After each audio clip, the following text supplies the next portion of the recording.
সবাই নির্যাতন হয় নাই, 17 বছর নির্যাতন হয়েছি, এটা আমি বলতে পারি।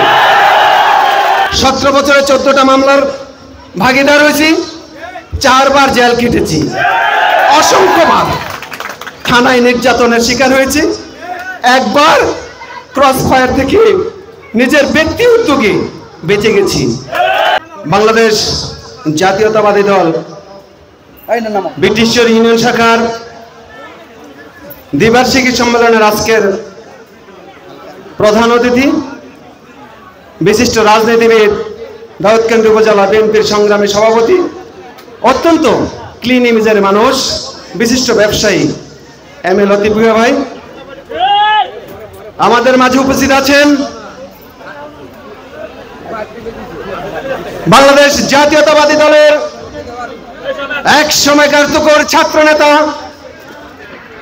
গৌরীপুর মুন্সি ফজলুর রহমান ডিগ্রি কলেজের সাবেক ভিপি, সাবেক যুবদলের সেক্রেটারি, সাবেক যুবদলের সভাপতি, বর্তমান বিএনপির আহ্বায়ক কমিটির সংগ্রামী সদস্য সচিব, দাউদকান্দির আনাচে কানাচে বাংলাদেশ জাতীয়তাবাদী দলের নেতা কর্মী তৈরির এক ইতিহাস জনাব বিপি জাহাঙ্গীর আলম ভাই আমাদের মাঝে উপস্থিত আছেন। বিশিষ্ট ব্যবসায়ী, বাংলাদেশ জাতীয়তাবাদী দলের সিনিয়র যুগ্ম আহ্বায়ক, বাংলাদেশ দোকান মালিক সমিতির সাংগঠনিক সম্পাদক, পলের সুপার মার্কেটের সংগ্রামী সাধারণ সম্পাদক, অত্যন্ত আমাদের প্রাণপ্রিয় ব্যক্তি, ক্লিন ইমেজের মানুষ, আমার প্রিয় ব্যক্তি আলহাজ্জ জসিমউদ্দিন ভাই মঞ্চে উপস্থিত আছেন। বিশিষ্ট ব্যবসায়ী, বিশিষ্ট রাজনীতিবিদ, বাংলাদেশ জাতীয়তাবাদী দল দাউদকান্দি উপজেলা শাখার সংগ্রামী যুগ্ম আহ্বায়ক এম এ সাত্তার ভাই আমাদের মাঝে উপস্থিত আছেন। যুবদলের সাবেক আইকন, বর্তমান বিএনপির সংগ্রামী যুগ্ম আহ্বায়ক জনাব কামাল হোসেন ভাই, আরো উপস্থিত আছেন সফর তালুকদার ভাই, হেলাল ইসহাক ভাই, সাইফুল ইসলাম পাটোয়ারি, সংগ্রামী নেতৃবৃন্দ। আসলে আমাকে সংকেত দেওয়া হয়েছে সময় নাই, আজান হবে, আমি 2-4টি কথা বলবো। উপস্থিত আছেন দাউদকান্দি উপজেলা বিএনপির সংগ্রামী সদস্য, আহ্বায়ক কমিটির সদস্য সালাউদ্দিন ভূঁইয়া।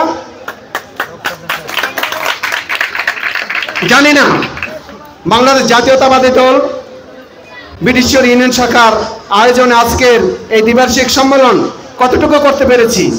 যদি কোনো ভুল ত্রুটি হয়ে থাকে আমি আমার নেতৃবৃন্দদের কাছে ক্ষমা চেয়ে নিচ্ছি, ভুলের জন্য ক্ষমা প্রার্থী। আসলে আমরা কিছু ভুলের মধ্যে আছি, আমি চাই আমার প্রাণপ্রিয় নেতৃবৃন্দের সাথে আমাদের ইউনিয়ন নেতাকর্মীদের এই ভুলগুলা শুধরিয়ে যাক। আমরা সবাই বিএনপির রাজনীতি করি, অনেকেই রাজনীতি করি, আমি একা না, কিন্তু আমি একা 17 বছর নির্যাতন হয়েছি, এটা আমি বলতে পারি। সবাই নির্যাতন হয় নাই, 17 বছরে 14টা মামলার ভাগিদার হয়েছি, 4 বার জেল কেটেছি, অসংখ্যবার থানায় নির্যাতনের শিকার হয়েছি, একবার ক্রস ফায়ার থেকে নিজের ব্যক্তি উদ্যোগে বেঁচে গেছি। সংগ্রামী নেতৃবৃন্দ, 5ই আগস্ট পর্যন্ত ছিলাম, শহীদনগর স্বাধীন করেছি, নেতৃত্ব কতটুকু দিয়েছি আমার নেতারা বলবে, নেতারা জানে, হয়তো আমি জানি না। রিফাত আমার কোলে আমার হাতে লুটিয়ে পড়েছিল, আমার প্রাণপ্রিয় ছাত্র নেতা ইমরান হোসেন গুলিকে আঙুলটা উড়ে গিয়েছিল, আমার বাড়ির পাশে। আমরা এখান থেকে গিয়ে শহীদনগরে হাল ধরেছিলাম আমার নেতৃত্বে। আমি রাজনীতির জন্য কিছু করি নাই, হয়তোবা আমার চেয়ে অনেকে বেশি করেছে। আমি বলতে চাই বিগত 17 বছর এখানে ছিলাম, নির্যাতনের শিকার হয়ে রয়ে গেছি, এলাকা থেকে যাই নাই, পালিয়ে যাই নাই। ইনশাল্লাহ এর চেয়েও যদি কঠিন দিন আসে তো এই বিএনপির পাশ থেকে আমি যাব না ইনশাল্লাহ। সংগ্রামী নেতৃবৃন্দ,